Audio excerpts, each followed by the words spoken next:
Hello everyone, welcome back in my YouTube channel CBSE top study. आज हम पढ़ रहे हैं 10th क्लास का साइंस सब्जेक्ट का दूसरा चैप्टर साल्ट, एसिड और बेस के बारे में। यहाँ पर जो आज के वीडियो का टॉपिक है, how acid and base are react. जो एसिड और बेस होते हैं वो आपस में कैसे रिएक्ट करते हैं, दूसरे के साथ रिएक्शन उनकी कैसे होती है, इस बारे में जानने वाले हैं हम। तो यहाँ पर आपको बताया जा रहा है कि भाई आपको एक टेस्ट ट्यूब लेनी है। टेस्ट ट्यूब में क्या करना है, आपको कुछ NaOH हमें पता है कि बेसिक होता है, वो उसको इसमें फिल करना है। कितना? 2 ml। 2 ml NaOH यहाँ पर लेंगे और इसमें हम डालेंगे 2 ड्रॉप्स ऑफ फिनोप्थेलिन सोल्यूशन। इसमें 2 ड्रॉप फिनोप्थेलिन सोल्यूशन के डालेंगे। ये क्यों डालेंगे? ये एक होता है इंडिकेटर, इससे हमें पता चल जाएगा कि हाँ भाई इसमें बेस है और इसका कलर किस तरह से चेंज हो रहा है। फिनोप्थेलिन का अपना एक नेचुरल कलर होता है, लेकिन जब वो बेस के साथ रिएक्ट करेगा तो कलर चेंज करेगा। अब इसका कलर देखेंगे हम किस तरह से वो चेंज हुआ है। फिर हमें क्या करना है, इसमें HCl मिक्स करना है। हमें डाइल्यूट HCl लेना है। यहाँ पर डाइल्यूट जो कम हो, पतला हो, उसमें कम हो मात्रा में HCl और ज़्यादा मात्रा में वाटर हो, तो ऐसा डाइल्यूट सोल्यूशन हमें HCl का लेना है और इसमें ऐड करना है। अब यहाँ पर क्या होगा, पहले से NaOH यहाँ पर फिल है। अब इसमें हम मिला रहे हैं HCl होता है एसिडिक। एसिड और बेस जब रिएक्ट होंगे तो एक दूसरे को नलीफाई करेंगे, लेकिन जब तक ये पूरी तरह से एक दूसरे को नलीफाई नहीं कर देते हैं तब तक NaOH एक बेस की तरह से काम करेगा इस सोल्यूशन में। और यहाँ फिनोप्थेलिन का जो कलर होगा वो बेस के हिसाब से ही दिखाई देगा कि वो इसमें बेस है, वो बेस ही दिखाएगा। लेकिन जब HCl मिलाते जाएंगे और रिएक्शन हो जाएगी तब ये एक दूसरे को नलीफाई कर देंगे और फिर क्या होगा कि वहाँ पर एक न्यूट्रलाइजेशन हो जाएगी। न्यूट्रलाइजेशन वहाँ फिर से फिनोप्थेलिन का जो नेचुरल कलर होता है वो दिखाई देने लग जाएगा। इस तरह से हम देखेंगे कि हाँ HCl अब ना रहा है और ना ही वहाँ पर बेस बचा है। एसिड भी नहीं है, बेस नहीं, इसलिए वो फिनोप्थेलिन का नेचुरल कलर हमें दिखना शुरू हो गया है। फिर अब हमें क्या करना है, इसके जो चेंज परिवर्तन हुए हैं उसको रिकॉर्ड कर लेना है। फिर हमें NaOH मिलाना है, कुछ ड्रॉप्स NaOH के फिर से मिलाना है। जैसे ही ये न्यूट्रलाइजेशन हो जाए या फिर एसिड अधिक हो जाएगा तो यहाँ पर जो फिनोप्थेलिन होगा वो एसिड की तरह से दिखाने लगेगा कलर कि हाँ भाई इसमें एसिड आ गया है। क्यों? क्योंकि वहाँ HCl आप मिला रहे थे तो वो एक दूसरे को नलीफाई करने के बाद और HCl जब डाला तो वहाँ पर HCl ज़्यादा हो गया, तो यहाँ सोल्यूशन में HCl की अधिकता हो गई, यहाँ पर HCl आने लग गया, अर्थात जो ये सोल्यूशन था वो एसिडिक हो गया। तब फिनोप्थेलिन एसिडिक की तरह से यहाँ पर कलर दिखाने लग जाएगा।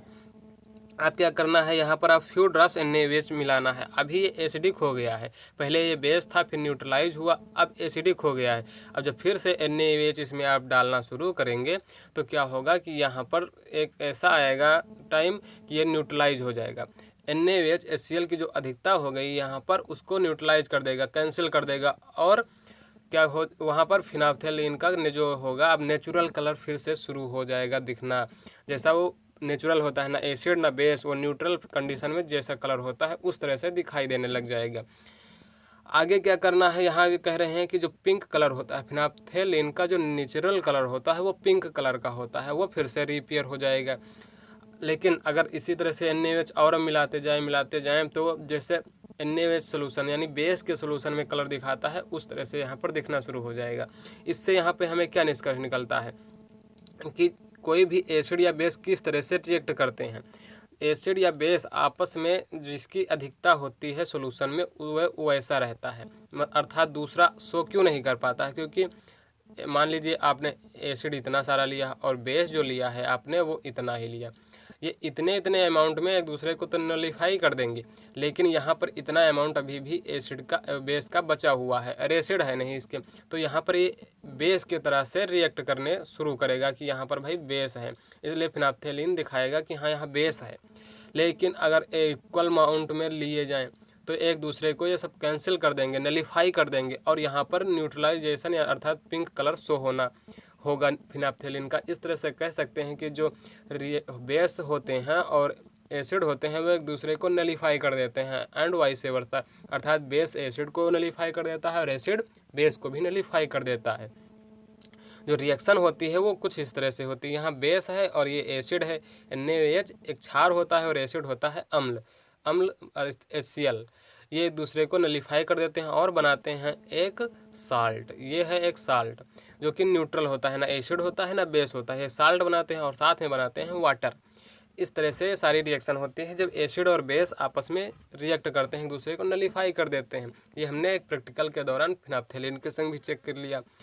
फिर कह रहे हैं the reaction between acid and base gives salt and water. यहाँ पर आप रिएक्शन में देख रहे हैं कि एसिड में जो एसिड और बेस रिएक्ट हो रहे हैं उनमें साल्ट बन रहा है और वाटर बन रहा है। ऐसे जो रिएक्शन होते हैं इन्हें हम न्यूट्रलाइजेशन रिएक्शन कहते हैं, क्योंकि एक दूसरे को न्यूट्रलाइज कर दे रहे हैं, इसलिए हम इसे न्यूट्रलाइजेशन रिएक्शन कहते हैं।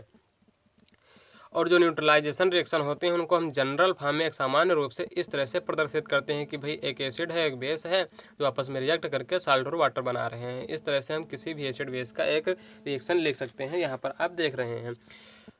तो ये हो गई एसिड बेस कैसे रिएक्ट करते हैं और न्यूट्रलाइजेशन रिएक्शन किसे कहते हैं। जो एक दूसरे को न्यूट्रलाइज कर दें ऐसे कंपोनेंट की रिएक्शन को न्यूट्रलाइजेशन रिएक्शन कहते हैं। और यहाँ पर एसिड और बेस हैं, तो ये हो गई एसिड और बेस आपस में कैसे रिएक्ट करते हैं।